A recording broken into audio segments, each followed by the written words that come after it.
Hey everybody, Bat Tracy back again for Would you spend a day with Tim Allen? WYSADWTA, and I got some more movie reviews to do for you.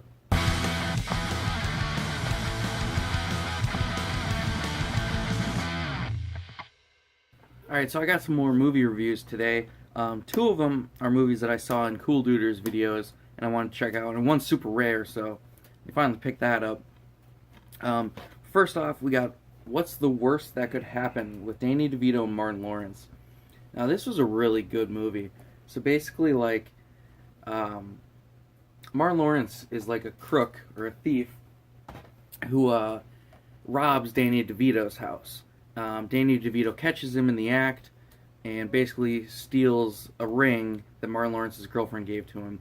And so basically, the whole movie is basically just Martin Lawrence trying to get back this ring from Danny DeVito, and all the hilarity that ensues. And I really liked this movie. It was pretty good. The super weird guy, I don't know his actor's name, but he plays the bank teller in The Dark Knight at the beginning. You know, the guy with the gun who fights the Joker and then dies. He's in this as a detective who's just fucking weird. And then this guy's in it. I don't know his name either, if you can see his picture there. He's always a security guard, and he has a pretty funny line in this movie about basically gay sex with Danny DeVito, which, who doesn't think about that, like, on a daily basis? Next up, we got Three and Out with Mackenzie Crook and Colmini, Gemma Arterton, and Imelda Staunton. Don't know any of those people. This is a British film, and the only reason I bought it was because of Mackenzie Crook. I'm a huge fan of this guy. He's the creator of Detectorists, and he stars in it and writes it and everything. So this was a really good movie. It's basically like he works, his name's Paul in the movie, he works for an underground tube, like a train, and he runs over two separate people in 2 weeks. And his two buddies that he works with basically are like, well, if you kill a third person in the span of 1 month, they think you can't mentally handle it, so they pay you off with early retirement and 10 years salary lump sum. So basically, the movie, he tries to find someone willing to kill themselves so that he can run them over this train and get this huge money payoff, because all he wants to do is be a writer.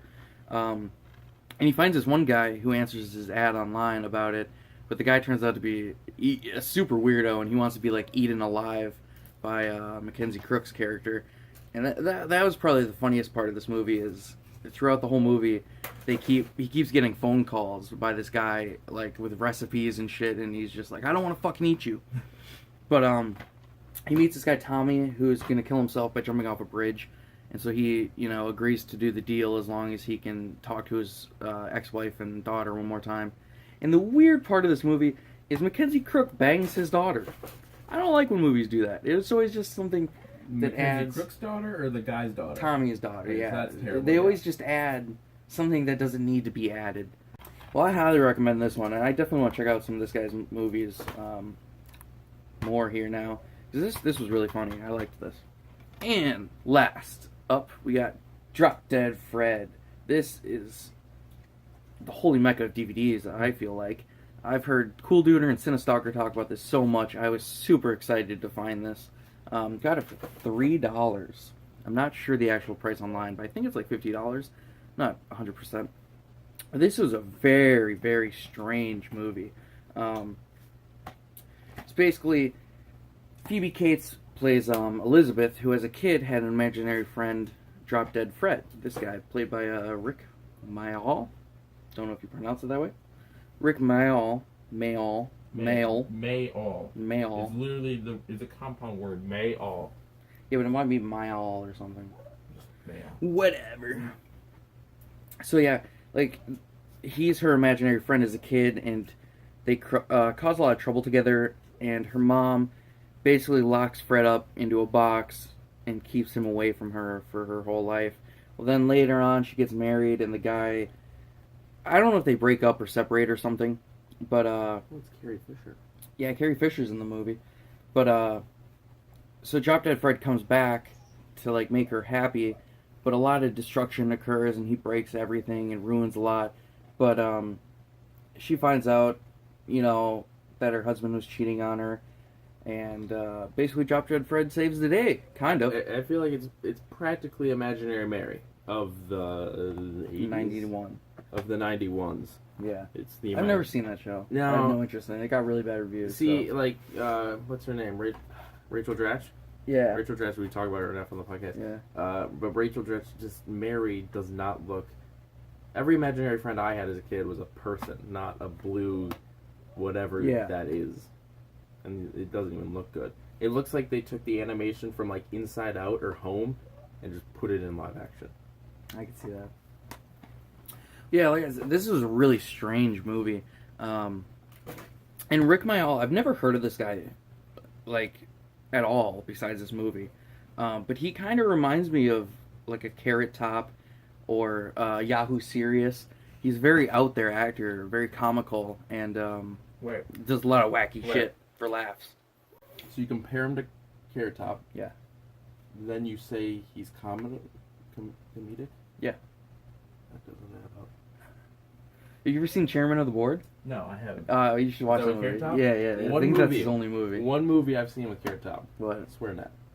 That doesn't count. It counts. That's a movie. It's a movie? That's a movie. Alright. But yeah. Swear Net holds the record because Wolf of Wall Street came out. Yeah. Got the record for most F-words. No, the record was the fuck documentary. Well, yeah, and then it was Wolf of Wall Street. No. I don't think so. Yeah, Wolf of Wall Street beat it at one point. He's like Beat the fuck documentary? Yeah. It was like okay. 2 weeks or 2 months later. Yeah. Swear Net came out and just blew it out of the Yeah, water. because SwearNet has like Oh, one it's fuck everything. for every Yeah, it's 0.3 seconds. Yeah, it's like every sentence. You Yeah. haven't seen that yet, have you? Yeah, I've seen that. Full Frontal too from what's his Mike name? Smith. No, right? it's Patrick. Whatever. Oh yeah, Pat It's- Roach. It's, yeah, Pat Roach. Randy. Yeah. Yeah. Oh, Bandy. Randy, go Bandy. I'm out. I gotta go. Love you. Okay. Yeah, so I highly recommend this one. Mwah. I'm out. I'm gonna leave that in. Good. I intended it to. Yeah, so I highly recommend you check this one out. I'm glad I found this finally and glad I watched it. It was really great. So, yeah, that was my movie review tonight. Today. Just got the 3. Does incest turn on Patrick? I'm not sure. I might text him. That might really turn him on. I'm out, YouTube. He's probably out too, but I'm out first. Yeah. So as always, I'm Pat Tracy for Would You Spend a Day with Tim Allen? WYSADWTA. Make sure you comment, like, and subscribe, and stay tuned for more. Bye-bye!